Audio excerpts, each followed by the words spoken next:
రణబీర్ కపూర్ కొత్తగా యాక్ట్ చేస్తున్న మూవీ రామాయణం. ఈ మూవీ హిందీతో పాటు తెలుగు, తమిళ్, మలయాళంలో కూడా రిలీజ్ అవుతుంది. అయితే రణబీర్ కపూర్ ఈ రామాయణం మూవీకి ముందు యానిమల్ మూవీలో నటించారు. ఈ యానిమల్ మూవీ ఈ మధ్య రిలీజ్ అయ్యింది.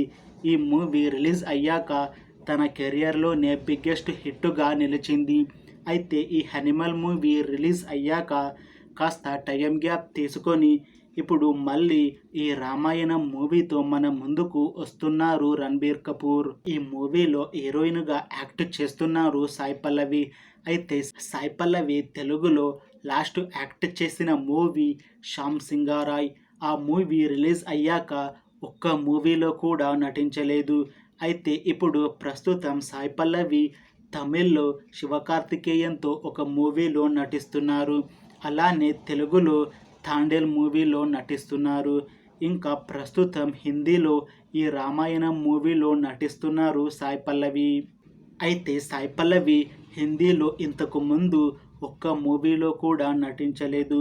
ఇంకా ఫస్ట్ టైం హిందీలో రామాయణం మూవీలో నటిస్తున్నారు సాయి పల్లవి. చూడాలి, రామాయణం మూవీ రిలీజ్ అయ్యాక సాయి పల్లవి హిందీలోనే సెటిల్ అవుతారా, లేకపోతే తెలుగులో కూడా నటిస్తారా అనేది మనం ఈ రామాయణం మూవీ రిలీజ్ అయ్యాక చూడాలి.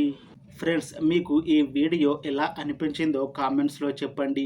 ఇంకా మీకు ఈ వీడియో నచ్చితే లైక్ చేయండి. అలానే ఇలాంటి వీడియోస్ కోసం ఈ ఛానల్ని సబ్స్క్రైబ్ చేసుకోండి.